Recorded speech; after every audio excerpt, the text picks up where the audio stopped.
Hello students, ब्रेंटली education के इस YouTube channel में एक बार फिर से आप लोगों का हार्दिक अभिनंदन है।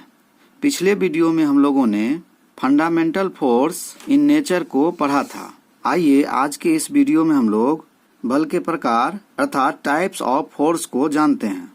बल को मुख्य रूप से दो भागों में बांटा गया है। पहला है कॉन्टैक्ट फोर्स यानी कि संपर्क बल, दूसरा है नॉन कॉन्टैक्ट फोर्स यानी कि असंपर्क बल, जिसे एक्शन एट अ डिस्टेंस यानी कि दूरी पर क्रिया बल भी कहते हैं। कॉन्टैक्ट फोर्स यानी संपर्क बल को निम्नलिखित प्रकारों में बांटा गया है, जिसमें पहला है घर्षण बल यानी कि फ्रिक्शन फोर्स, दूसरा है तनाव बल यानी कि टेंशन फोर्स, तीसरा है प्रत्यानयन बल अर्थात रीस्टोरिंग फोर्स, चौथा है उत्प्लावन बल यानी कि बुआइंट फोर्स, पांचवा है पेशीय बल यानी कि मस्कुलर फोर्स, और छठा है वायु प्रतिरोधक बल यानी कि एयर रेजिस्टेंस फोर्स।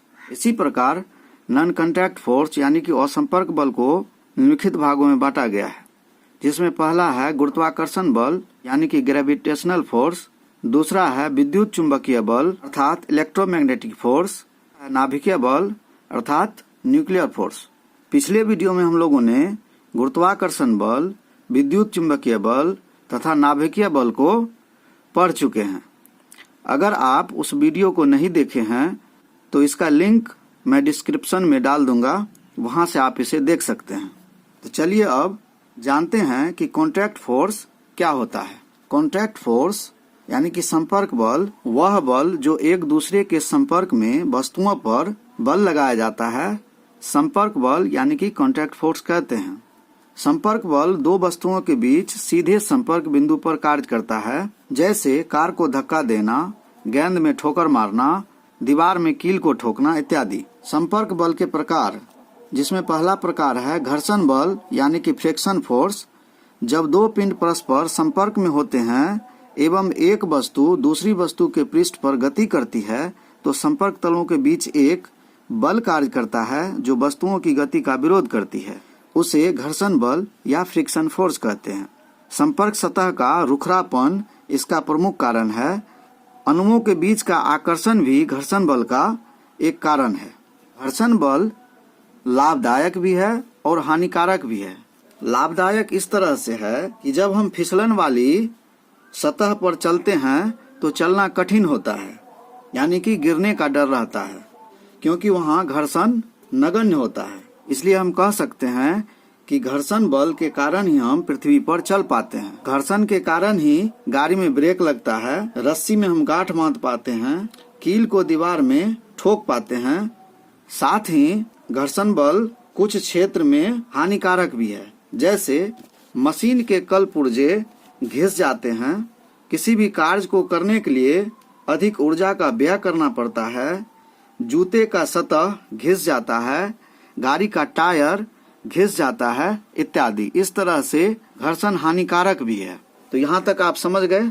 चलिए अब घर्षण के प्रकार को समझते हैं। घर्षण बल के निम्नलिखित प्रकार हैं। पहला है गतिज घर्षण बल यानी कि डायनामिक फ्रिक्शन फोर्स, दूसरा है एस्थेटिक घर्षण बल स्टैटिक फ्रिक्शन फोर्स, चौथा है लौटनिक घर्षण बल रोलिंग फ्रिक्शन फोर्स। जब एक पिंड दूसरे पिंड की सतह से रगड़ करती है तब एक तरफ बल कार्य करता है, कार्यरत बल होता है, और दूसरे तरफ उसके एंटी में यानी कि विपरीत दिशा में घर्षण बल कार्य करता है और वस्तु का भार नीचे की ओर लगता है, और यह इसका संपर्क सतह है।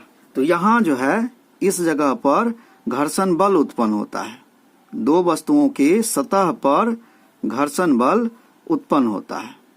घर्षण बल का पहला प्रकार है गतिज घर्षण बल अर्थात डायनामिक फ्रिक्शन फोर्स। जब दो वस्तुओं के बीच परस्पर गति होती है तो इन वस्तुओं के बीच एक बल आरोपित हो जाता है, जिसे गतिक घर्षण कहते हैं। अर्थात दो वस्तुओं के बीच उनकी गति के कारण उत्पन्न बल को गति घर्षण कहते हैं। अगला है एस्थेटिक घर्षण अर्थात एस्थेटिक फ्रिक्शन। जब दो वस्तुएं एक दूसरे के संपर्क में होती है लेकिन उसमें गति नहीं होती है अर्थात वह विरामावस्था में होती है, तो इन वस्तुओं के बीच आरोपित बल को स्थैतिक घर्षण बल कहते हैं। अर्थात जब दो वस्तुओं के बीच उनकी विरामावस्था के कारण उत्पन्न बल को स्थैतिक घर्षण बल कहते हैं। यानी कि स्थैतिक घर्षण बल में दोनों वस्तुएं विराम की अवस्था में होती है।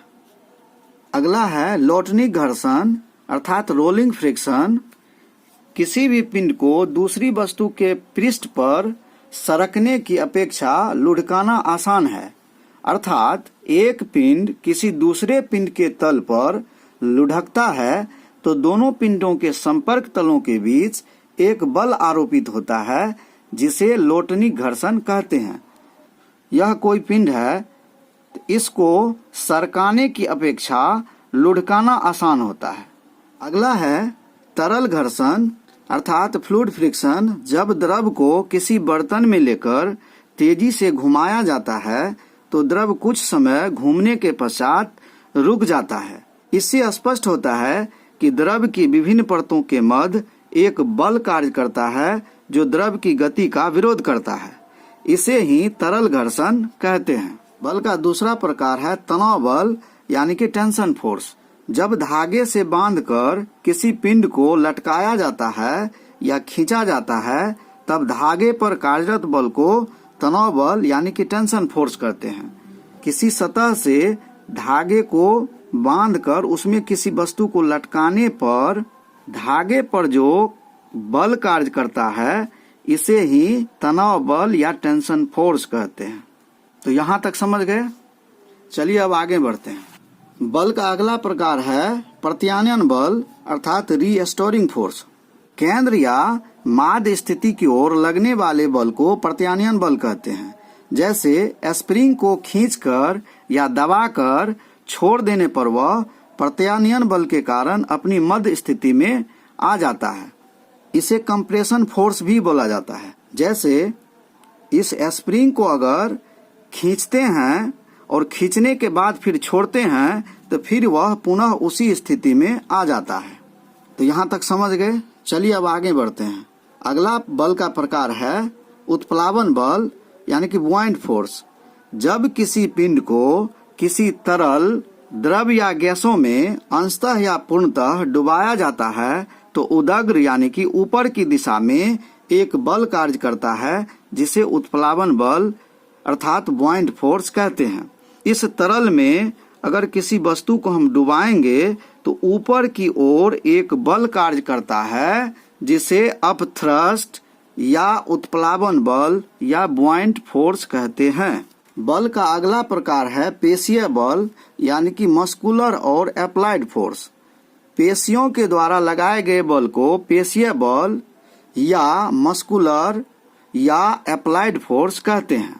अगला बल का प्रकार है वायु प्रतिरोधक बल अर्थात एयर रेजिस्टेंस फोर्स और एयर ड्रैग। वायु प्रतिरोध वायु के कारण उत्पन्न होने वाला एक बल है जो हवा और किसी अन्य वस्तुओं के बीच होता है। यह बल वस्तु के क्षेत्रफल पर निर्भर करता है। जैसे वायुयान का आगे वाला भाग नौकाकार यानी कि नुकीला होता है क्योंकि वायु का प्रतिरोध कम क्षेत्रफल पर पड़े तथा प्रतिरोध कम उत्पन्न हो। तो यहाँ तक आप समझ गए। उम्मीद करते हैं कि आप बल एवं बल के प्रकार को समझ गए होंगे। अगले वीडियो में हम लोग परिणामी बल यानी कि रिजल्टेंट फोर्स एवं संतुलित तथा असंतुलित बल को सीखेंगे। तो आज के वीडियो में इतना ही। मिलते हैं फिर अगले वीडियो में। पूरा वीडियो देखने के लिए आप लोगों का धन्यवाद।